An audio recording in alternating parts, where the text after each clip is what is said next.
افسانے لکھنے کے بعد مشکل سے 2 افسانوی مجموعے چھاپے. ٹھیک ہے. اب تو یہ ہے کہ وہ کہتے ہیں نا کہ کاتا اور لے دوڑی.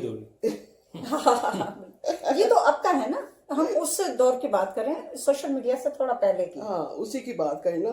وہ یہ ہوتا ہے کہ پھر وہ لوگوں میں تو میں نے دیکھا اتنی کتابیں آ رہی, ادھر انہوں نے لکھے اور ادھر کتابیں آ گئی ادھر. اب یہ مسئلہ وہی ہے کہ کتابیں آپ کی ریچ میں ہے کہ نہیں ہے, آپ پڑھ رہے ہیں کہ نہیں ہے. مطلب کوئی پتہ چلے, جب تک ہم پڑھیں گے نہیں تو کیسے پتہ لگے گا کہ لکھا تو جا رہا ہے. دیکھے نا پبلشنگ ہاؤسز ہیں, دکانیں ہیں, بکتی ہیں, لیکن نان فکشن پہ بھی زیادہ زور ہے نا. نان فکشن زیادہ پاپولر ہو رہی ہے اگر آپ دیکھیں, کیونکہ فکشن کے لیے یہ ہے کہ آپ کو کرافٹ بھی چاہیے, آپ کو اس کے لیے سوچ چاہیے, آپ کو نئے آئیڈیاز چاہیے. مطلب آپ how can you repeat, keep on repeating کب تک وہی ٹاپکس جو ہیں وہ آپ کب تک رکھیں گے. لیکن نان فکشن سے آپ کی کیا مراد ہے, ذرا کلیئر کریں گے. نان فکشن میں یہ ہے کہ ہسٹری ہے, اس پہ آ رہے ہیں. اور وہ میں نے اتنی کتاب پڑھی تھی وائٹ مغلز, وہ اتنی خوبصورت, مطلب جب ایسٹ, یہ کسی ویسٹرن رائٹر کی ہے, مجھے اس کا نام بولا, سم ویمبلے, ولیم ویمبلے اس کی.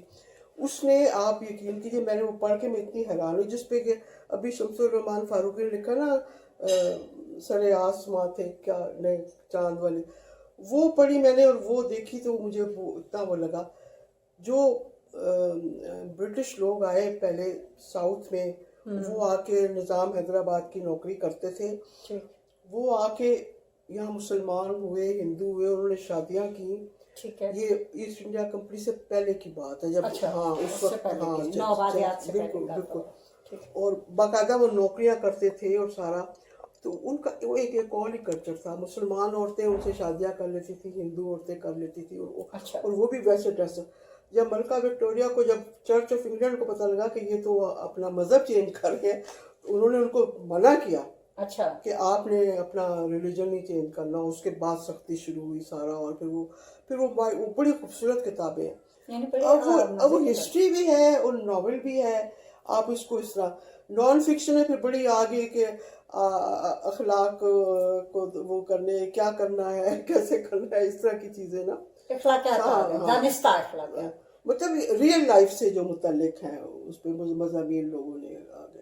اچھا, آپ نے یہ فرمایا کہ ملکہ کو فکر ہو گئی ریلیجن کی, تو اس کا مطلب یہ انتہا پسندی جو ہے یہ تو ساروں کی میراث ہے, یہ صرف ہماری ہی نہیں ہے. نہیں بالکل, آپ کو میں بتاؤں کہ جو ویسٹ, آپ کی ویسٹ, آپ وہ کہہ رہے ہیں نا کہ یہ جو ہے ادب جو ہے, یہ تو کامن مینز ہسٹری اس کو آپ کہہ سکتے ہیں. ٹھیک ہو گیا. جو تاریخ نے جو غلط, ہماری تاریخ میں جو غلط کیا گیا, یعنی کہ ہسٹری پڑھانی چھوڑ دی آپ نے, پاکستان اسٹڈیز پڑھانی شروع کر دی, جو مرضی اس میں لکھنا شروع کر دیا.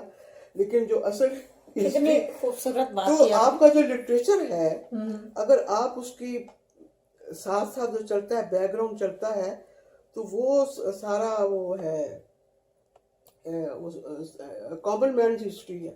ٹھیک, ہم نے کہیں شاید یہ بات دہرا رہے ہیں کہ کسی نے کہا تھا کہ آپ نے اگر کسی ملک کی اصل ہسٹری جاننی ہے تو اس کو ادب میں تلاش میں تاریخ کریں, کتابوں میں نہیں. وہ تاریخ کی تو پہلے تو کہتے مورخ جو ہے وہ ڈنڈی مارتا ہے, literature is the mother of all, ادیب ڈنڈی نہیں مارتا. سائنس, مطلب سائنس بھی, فلسفہ بھی, سب ادب میں سے ہی نکلا ہوا ہے, ادب میں سے نکلا. اور میں بھی آپ سے ایک بات کرنا چاہ رہی تھی, میرے ذہن سے نکل گئی اسی کے حوالے سے. آپ مدر آف سائنسز کی بات کر رہی تھی کہ لٹریچر آف, بالکل literature the mother of sciences, تو اس سائنس اس میں سب کچھ ہے. اس میں یہ ہے کہ اب بھی آپ دیکھیں, اب جو سوشل میڈیا پہ جو لوگ لکھ رہے ہیں, بعض لوگ بڑی اچھی ان میں چیزیں آ رہی ہیں, پوئٹری آ رہی ہے, سارا کچھ آ رہا ہے, لیکن پرنٹ میں نہیں آ رہا نا. پرنٹ میں جیسے آپ اگر سمجھتے ہیں, لیکن یہ ہے کہ اصل میں یہ تھا کہ وہ جو بات ہوتی ہے نا یہ فیض صاحب آ رہے ہیں یہ فراز آ رہا ہے یہ احمد قاسمی آ رہے ہیں وہ چیز نہیں ہو رہی اب یا یعنی آپ سمجھ رہی ہیں کہ جو اس وقت وہ اس قامت کے لوگ نہیں اس نکل رہے قامت کے لوگ یا پتہ ہوں طارق مثلا میں یہ جو ہے طارق نعیم کی پوئٹری بڑی خوبصورت پوئٹری زبردست اس میں کوئی شک نہیں. اتنی خوبصورت پھر وہ ایک کیا نام ہے عمران عامی بہت خوبصورت ان کی پوئٹری ہے بالکل پوئٹری لکھتے ہیں ہمارے منظر لکھنی ہے بہت اچھی شاعری کرتے ہیں افتخار افتخار ہیں ہی ان کے بہت اچھے لوگ ہیں لیکن میں سمجھتی ہوں کہ اگر ہم ایک چیز پڑھتے نہیں ہیں تو ہم کیسے جج کر سکتے ہیں یعنی ہم اپنے ایک اسٹیٹمنٹ دے دیتے ہیں جو نقاد ہے نا دیکھیں ہمارے یہاں نقاد جب تک اس سب کو پڑھے گا نہیں کیا پیاری بات کی کہ نقاد جو ہے کوئی بھی رائے دینے سے پہلے پڑھے تو صحیح اب نقاد کے پاس جو کتاب بھیج دے گا اپنی وہ کر لے گا خود سے تو نہیں لائبریریز میں جاتے ہیں وہ لوگ کیا یعنی نقاد کی یہ ڈیوٹی ہے کہ وہ اپنے موجود میں جو وہ ہے اس کو پڑھے اور پھر رائے قائم کرے کہ اس کے زمانے میں کون اچھا لکھ رہا ہے کہاں پر ہے اس نے جانچنا یہ پھر نقاد کا کام یہ نقاد کا کام نہ کہ نقاد کو کتاب بھیجی جائے اور وہ آپ اب چونکہ جس نے کتاب بھیجی ہے وہ آپ سے روا روی کی بھی وہ خواہش رکھتا ہے اصل میں جس طرح کہ میڈیا نے بھی نا ملٹی ڈائمینشنل پروگریس کیا نا ہر طرف الیکٹرانک میڈیا آ گیا اس میں یہ آ گیا لیکن اب جب ایک ٹی وی تھا تو اس پہ کتنے خوبصورت ڈرامے